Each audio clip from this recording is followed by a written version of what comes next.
प्रिय विद्यार्थियों, नागरिक शास्त्र विषय में आपको भाग क समकालीन विश्व राजनीति के अंतर्गत जो आपका अध्याय प्रथम है वह शीत युद्ध का दौर यानी कि द कोल्ड वार इरा पढ़ना है, जो कि बहुत ही महत्वपूर्ण चैप्टर समकालीन विश्व राजनीति में माना जाता है, क्योंकि उस समय पूरा विश्व दो ध्रुवों में बटा हुआ था, दो गुटों में बटा हुआ था।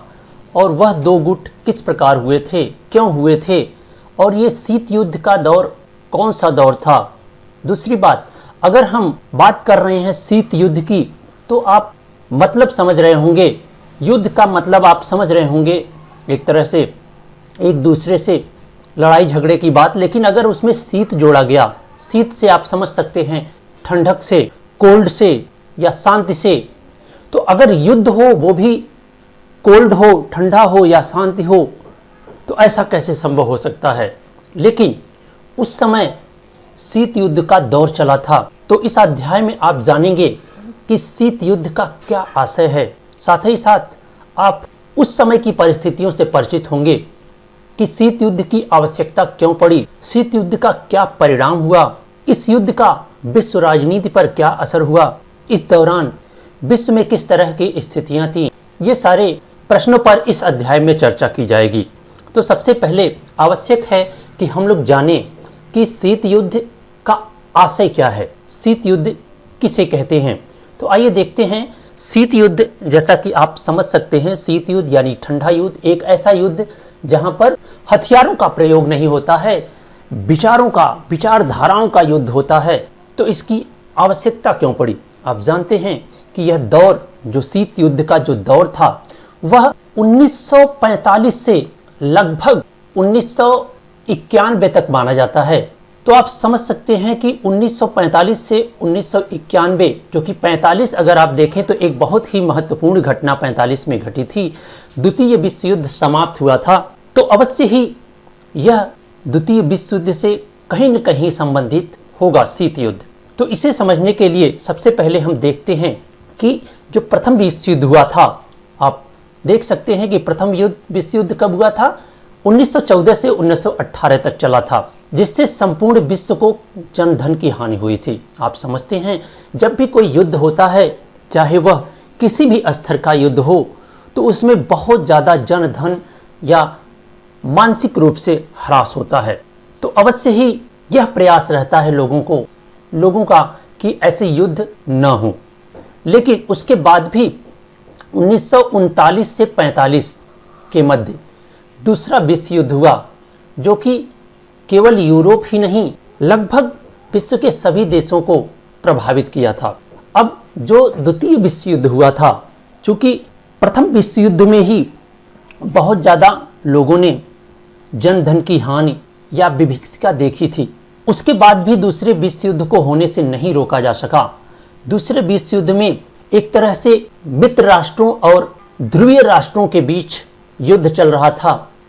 यही राष्ट्र थे जो अगुवाई कर रहे थे।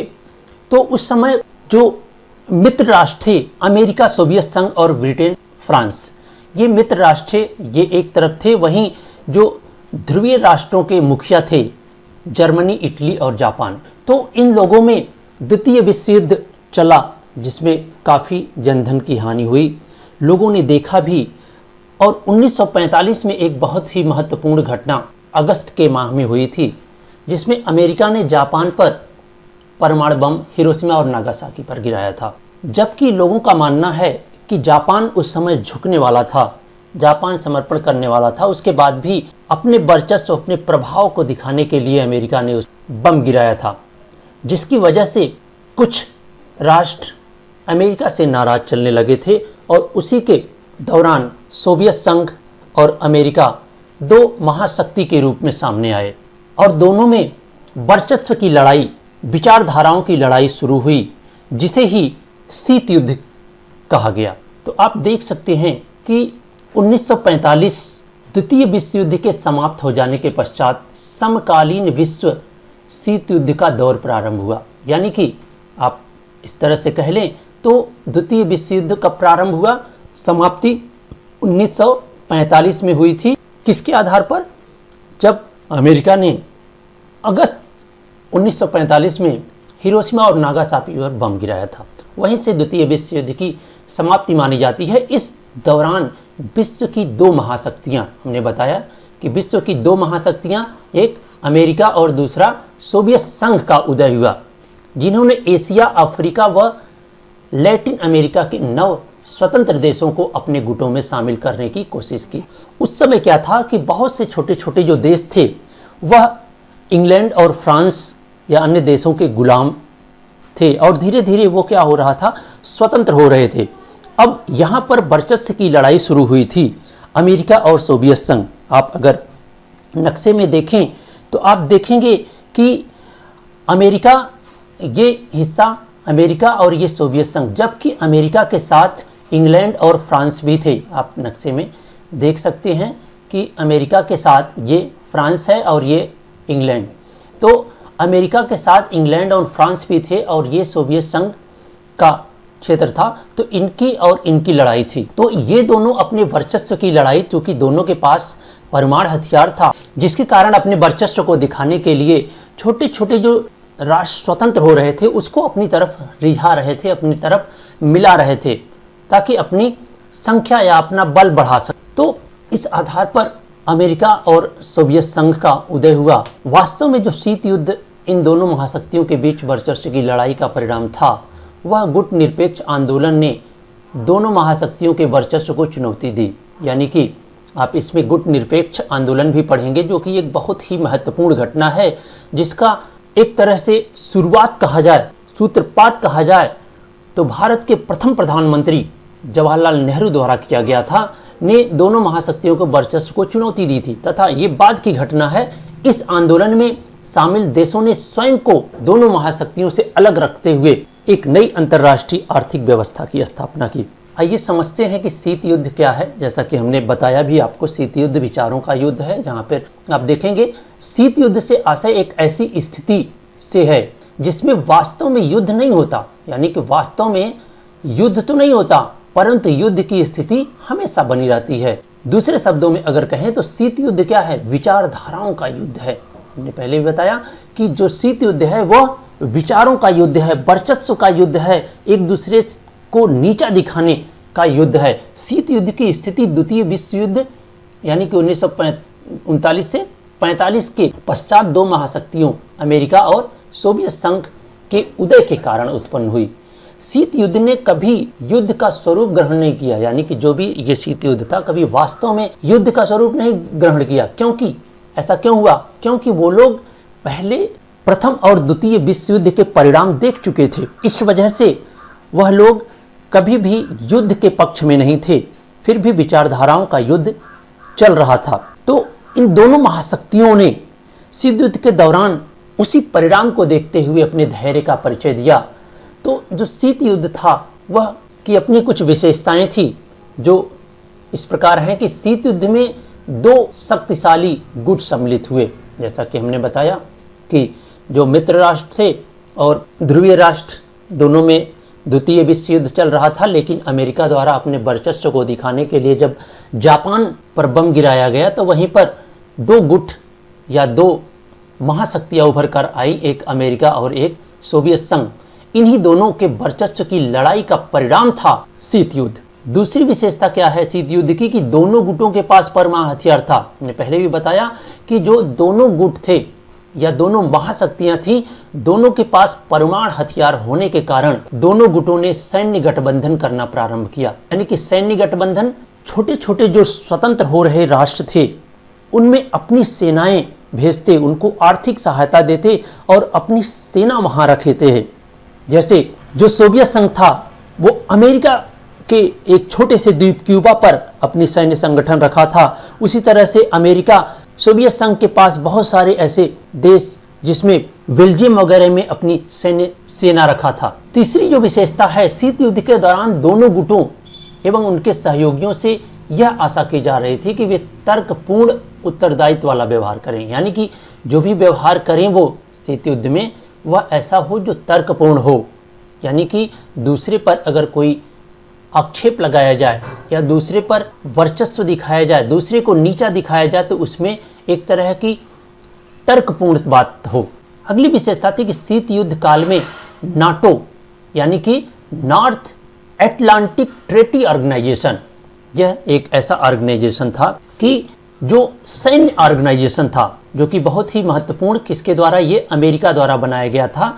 और यह सैन्य गठबंधन जो था 4 अप्रैल 1949 को, यानी कि यह जो नाटो था वह 1949 में बनाया गया था।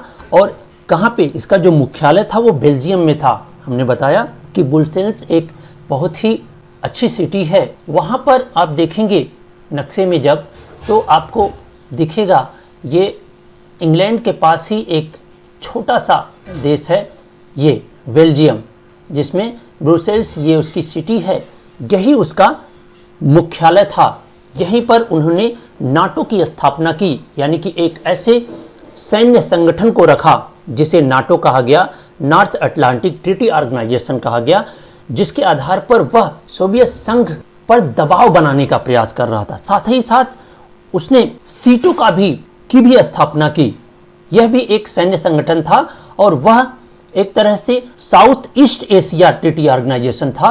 जो साउथ ईस्ट, जैसा कि आप जानते हैं, साउथ यानी कि दक्षिण की बात हम करते हैं, ईस्ट यानी पूरब की बात करते हैं। तो जब हम बात करेंगे साउथ ईस्ट, तो ये भारत का एरिया आता है, इस साइड एरिया आता है, जिसका जो मुख्यालय था, इसका जो सीटो था, यानी कि उसका सीटो जो साउथ ईस्ट एशिया था, इसका जो निर्माण किया गया था वो 1954 में किया गया था। यानी कि सीटो का निर्माण 1954 में किया गया था 8 सितंबर को, जो फिलीपींस की राजधानी मनीला में, और इसका जो मुख्यालय रखा गया था, ये भी अमेरिका का संगठन था। आप ध्यान रखिएगा, नाटो और सीटो दोनों अमेरिका के सैन्य संगठन बनाए गए थे अपने वर्चस्व को दिखाने के लिए, जो कि यह नॉर्थ एटलांटिक था, यानी कि यह जो क्षेत्र था, यानी कि जो नाटो था वह इस एरिया में था, यानी कि यूरोपीय एरिया में, जबकि जो सीटो था वह इस एरिया में था, भारत के एरिया में, जो कि जिसका मुख्यालय थाईलैंड रखा गया था। आप थाईलैंड देख सकते हैं, ये थाईलैंड का एरिया है, यहाँ उसका मुख्यालय रखा गया था। तो इस आधार पर आप देखें तो अमेरिका ने 2 सैन्य संगठन रखकर अपने वर्चस्व को या अपने पावर को दिखाने का, अपने महाशक्ति को दिखाने का प्रयास किया था कि इस तरह से कुछ छोटे छोटे राष्ट्रों को दिखाने के लिए। तो ठीक इसके विपरीत, यानी कि नाटो के ही जवाब में सोवियत संघ के नेतृत्व में भी पूर्वी यूरोप के देशों का गठबंधन बनाया गया, जिसे कहा गया वार्सा पैक्ट या वार्सा की संधि कहा गई।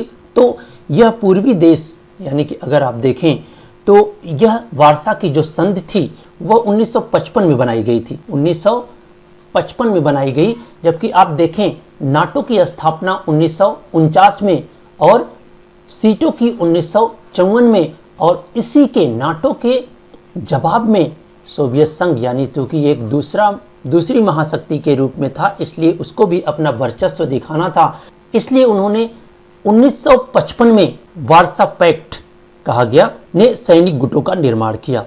तो इस आधार पर इन लोगों ने शीत युद्ध का प्रारंभ किया, जिसमें इन लोगों ने कभी भी वास्तव में युद्ध नहीं लड़ा, लेकिन हमेशा अपनी शक्ति दिखाने के लिए, अपना पावर दिखाने के लिए, दूसरे को नीचा दिखाने के लिए, छोटे छोटे जो राष्ट्र थे उनको अपनी तरफ लुभाने के लिए, चाहे वो आर्थिक सहायता देकर या सैन्य सहायता देकर, इस तरह से अपनी तरफ लुभाने का प्रयास कर रहे थे और सैन्य संगठन अलग अलग जगहों पर रख रहे थे। तो इस तरह से आप समझ गए होंगे कि जो शीत युद्ध है वह विचारधाराओं का युद्ध है, जो वास्तव में युद्ध की स्थिति नहीं हो पाती है, लेकिन हमेशा बनी रहती है कि युद्ध कभी भी हो सकता है, लेकिन कभी हुआ नहीं। तो इस आधार पर आप समझे होंगे कि शीत युद्ध क्या है। तो आज के लिए बस इतना ही। कल के वीडियो व्याख्यान में हम लोग पढ़ेंगे शीत युद्ध की प्रकृति, यानी कि शीत युद्ध का क्या नेचर था, कोल्ड वार का क्या नेचर था, शीत युद्ध की प्रकृति और शीत युद्ध का कारण हम कल के वीडियो व्याख्यान में पढ़ेंगे। तो हमें उम्मीद है कि आपको यह कॉन्सेप्ट समझ में आया होगा। उसके अलावा भी अगर आपको कोई डाउट रह गया हो, कोई कन्फ्यूज़न रह गया हो, तो आप कमेंट बॉक्स में हमसे पूछ सकते हैं, हम अवश्य ही उसका आंसर देंगे। आपका यह वीडियो व्याख्यान अंत तक देखने के लिए बहुत बहुत धन्यवाद।